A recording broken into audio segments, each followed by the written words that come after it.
Hi, I'm Katy Fryd and I'm taking part in Alex Hartley's Vigil project for the Folkestone Triennial. This involves being 180 foot up on ledges that are like this thin, like some sort of like really thin lycra type stuff, and a tent, and watching the beautiful sunrise, which is fantastic.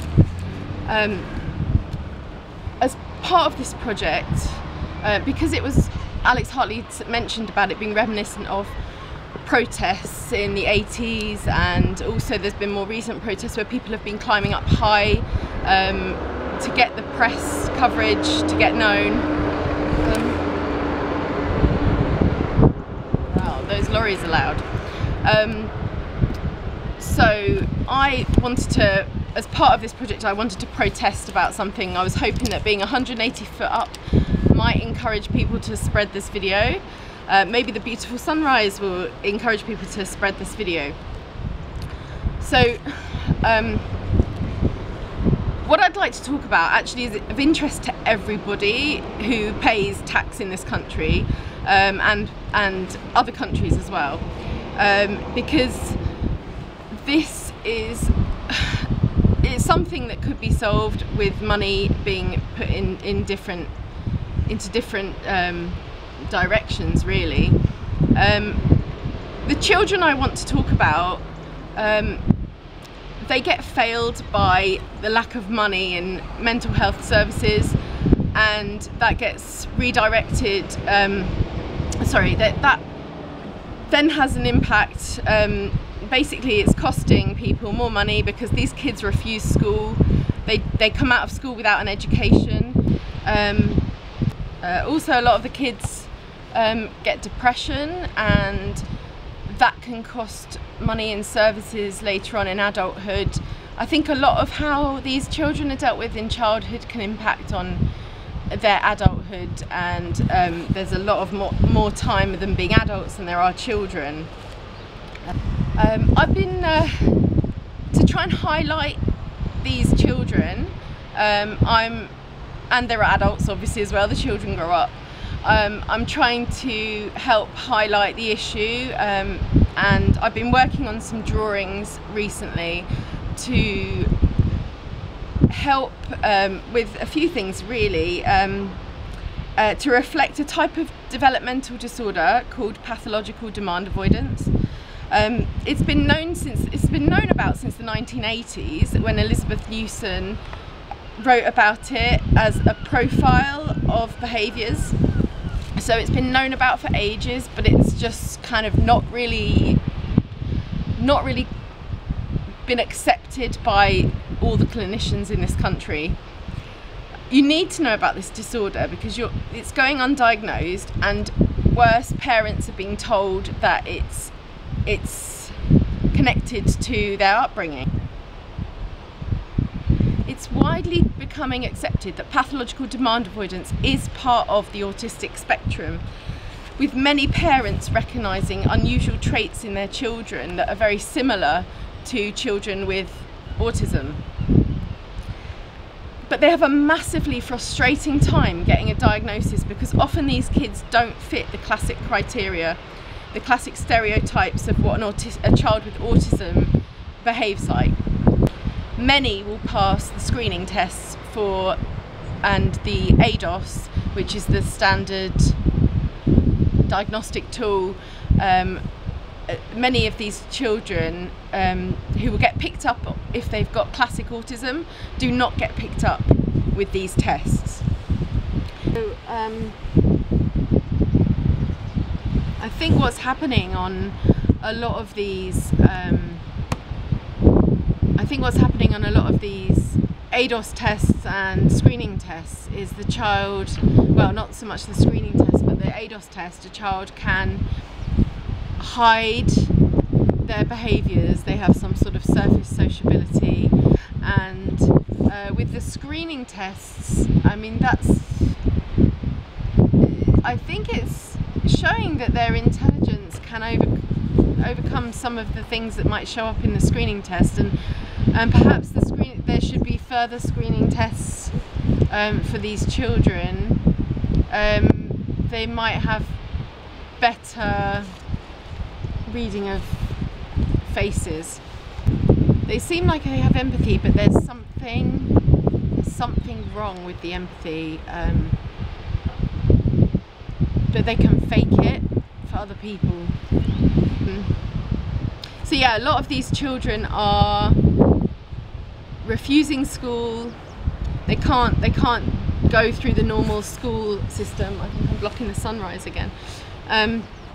They can't go through the normal school system, so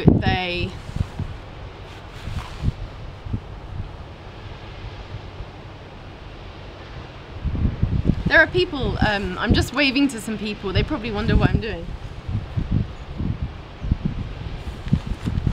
I'm just holding on. Yeah, so there are people who can't handle school, these children, so therefore they're leaving school without any exams, a lot of them, or very few. They become depressed because they're not fulfilling what they know that they can do. So the cost to the NHS of the services they're using in adulthood and beyond, and even childhood with depression and other services, could be reduced. These costs could be reduced if more money was diverted into the mental health services, and more awareness of this condition could be spread and being picked up on at the mental health service. Anxiety is another sign. Many kids get diagnosed with anxiety because help from the mental health services is needs-led. They say a diagnosis is not necessarily important, but it is necessary with PDA because schooling needs to be addressed. I imagine, and this can be on the education side, there are, there are steps that are taken for children who aren't accessing education. For more on the education side, it's about accessing education.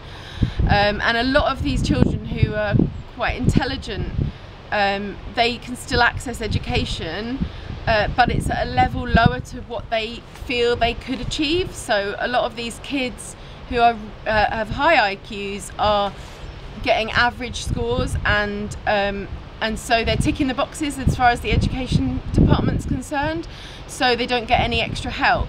Whereas a autistic child who is of average intelligence would get would fall below average, and they would get that extra help. But if you've got a highly intelligent child who is struggling to reach his ability, his or her ability, and but managing to still come within the average range, then they tick in the boxes as far as the education department are concerned, picked up on. And some people say, do you know what, that's fair enough. If your kids are more intelligence, then they don't need, and they can cope with getting average scores, they don't need the support, they don't need the help. But these children have the same level of disability in some cases. It's having the same effect on them. It's just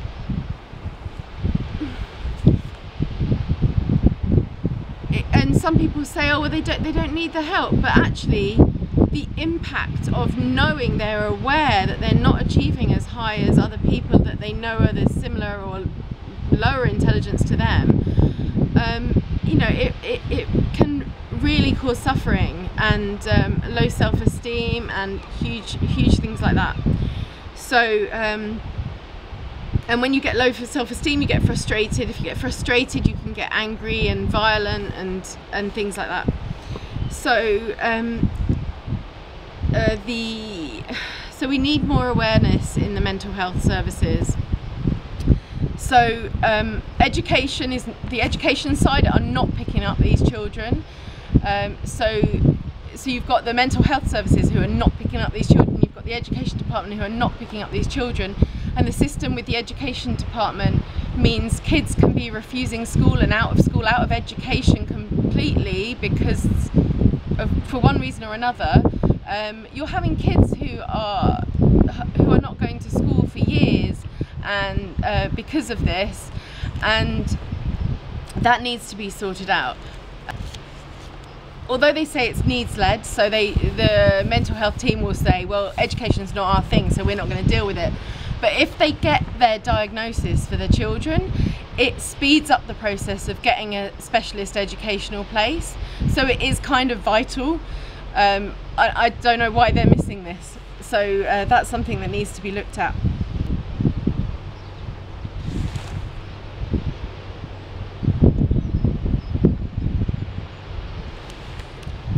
I imagine, like all forms of autistic spectrum disorder, there are levels of severity, so not every child will need as much support. So you wouldn't say to a parent with autism, the upbringing of your child, the way you brought your child up has caused this autism, and yet the indication is without a diagnosis, you're getting people from education and other parents who judge people because they think it must be the way you've brought your children up. And actually you might be seen to be bringing your children up differently because you know what works with your child, and yet other people might see that as you're not being enough of a disciplinarian, and therefore you've caused your children to be like this somehow. But you wouldn't say that to a parent of children with autism, not nowadays. And it's a very similar thing with children with pathological demand avoidance. The parents haven't caused this, although parenting a different way can make it better. But it's not the way that you can't use the same techniques that work on other children for this particular thing. Parents need supporting and not judging. There are many, and this includes not just by mental health and the education department, although that does happen, but also by other parents. A lot of the time parents sort of go, oh, it's okay to give advice if you're asked for advice, but if you're not asked for it and you're giving advice, it's kind of like a kick in the teeth, because you're like, well, my child isn't like your child, so you can't give me advice. And that's another thing a diagnosis would help with, because I think people wouldn't so much give normal parenting advice to a child with a diagnosis because they would be less likely to know how to deal with that sort of a child. So parents need supporting and not judging. There are many parents across this country, and I'm sure other countries as well, suffering parental abuse at the hands of these children, as so little is still known about this profile.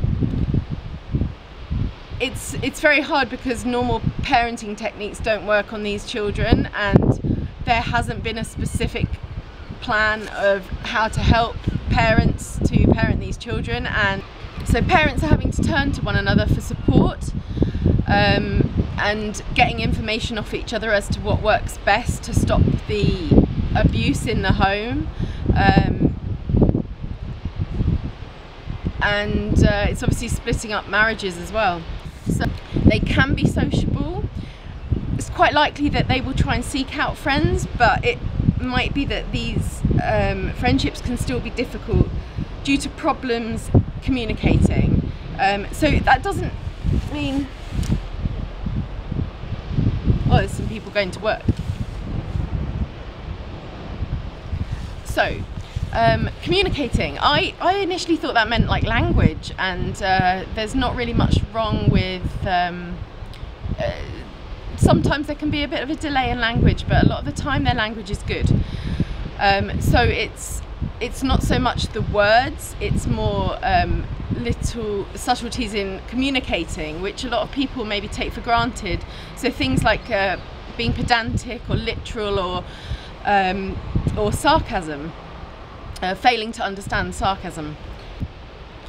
I imagine the ADOS test only reveals a child who shows behaviours which a PDA child could hide. They may well appear to have a social imagination, though on closer inspection this might be more mimicry or copied from television and film. They may appear flexible but actually struggle with change. They may hold in all the stress that change causes and take it out on loved ones at home. So a lot of the time the school will say it's not our problem because the child behaves perfectly here, so we're obviously doing the right thing by that child, whereas actually the child is letting the frustration out at home because they know that their parents love them and they can let it out there. They may have sensory processing difficulties. This means they don't just say, ow, it hurts when brushing their hair, but they actually scream and swear and turn around and hit you, even though they have asked you to brush their hair. It means it might take an hour to find socks that they can wear, that they're comfortable in. It depends on the level of anxiety, but you could be sitting there for an hour trying to put their socks on and they're taking them off and they're screaming at you, and yeah, it's pretty stressful. So if you find you're buying a lot of socks and the child just won't wear them, and that could be a warning sign of sensory problems. There are many different sensory difficulties and you might not realise at first. Some are not obvious. The sun.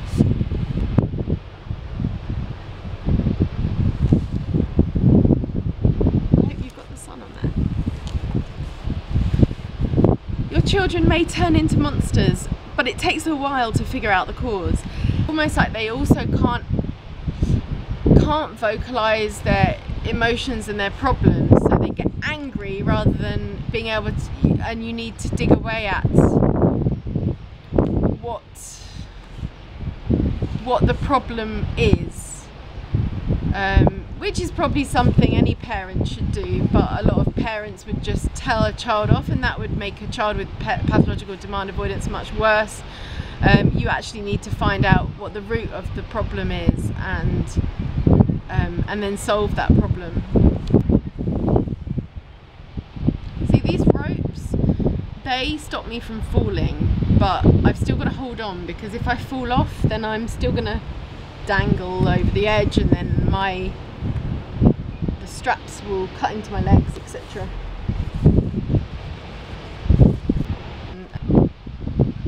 So my protest for this video, that I'm standing 180 foot up on the side of a building, is to make people more aware of pathological demand avoidance and the PDA Society, who are working their hardest to highlight this problem, this particular profile, and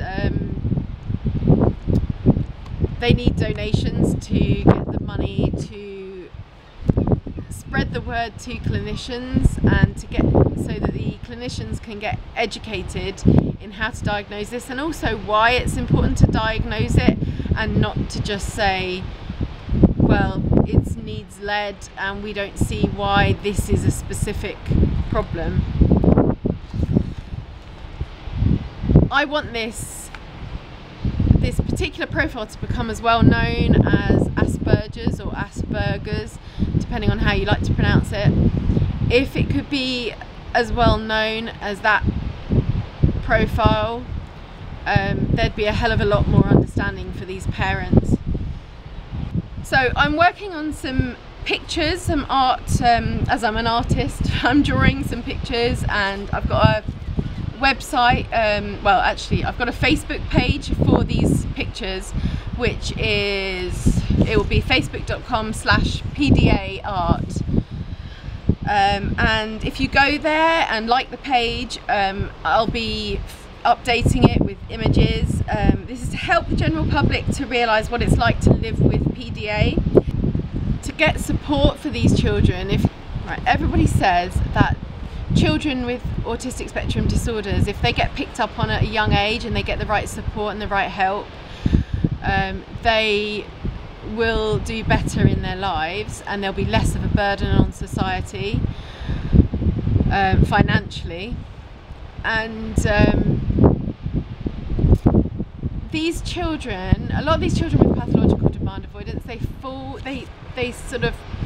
don't get picked up on by the paediatrician, who would be the standard person who would pick up a child before the age of 11 with problems, and then after that age the system changes, so a child goes into the mental health system. And I think that's because they think if a child hasn't had any issues or symptoms before the age of 11, then it must be a behavioural disorder rather than an autistic spectrum disorder, and it must be caused by other problems,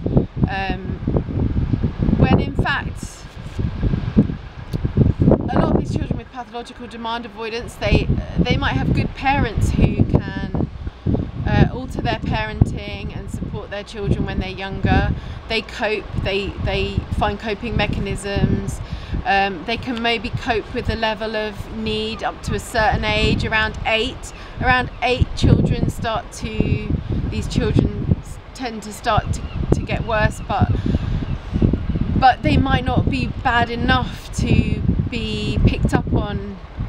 You know, a parent might not take their child to the doctors, and if they do, the doctors might not recognise it because they've got all the they've hit a lot of their milestones, their developmental milestones, so they sort of get missed, and yeah, diagnosis is not quite. It's not the diagnosis that is available with the mental health team is not quite. The awareness is not there yet of this disorder. I hope a seagull doesn't shit on me. To enable parents to spot their child's difficulties at a young age and therefore get them the right help and support early on, and just maybe those pictures will help diagnose a child with PDA whose parents find it difficult to express the problems they see at home. So I'm kind of hoping that people can look at those pictures and think, yeah, my child does that, and give that information to the mental health services, because they don't, it's not a system where they go, does your child do this, does your child do that? You have to give the information. So by looking at these pictures and actually realising that they fit a profile of general anxiety disorder or sensory processing disorder. A lot of these kids will be diagnosed with general anxiety disorder and sensory processing disorder, and actually it fits more the pathological demand avoidance profile, and so maybe seeing a lot of these traits in these images will help people to go, actually that's something that I need to be noting down and taking in and talking to somebody about. So please pass this video on, especially to parents who are struggling with their children. This might just be the light bulb moment that they need, and as I said, it could save money in the long run if these children are getting the help that they need, rather than refusing school, coming out of school with no education, no exams. Their self-esteem is really low. You know, they're becoming frustrated, angry, violent. It's worrying because some of these children could end up in jail, and they've been failed. They've been failed by this system, the education system and the mental health system. Obviously, I'm not saying that this is the root of all naughty children, but when you find, if you are struggling with a child like this and you find the answer, it can give you so much peace. The light bulb moment, like the sun coming up. So yeah, that's what I wanted to say, and thanks to Alex Hartley for letting me use your project to make a more compelling video, hopefully. Bye!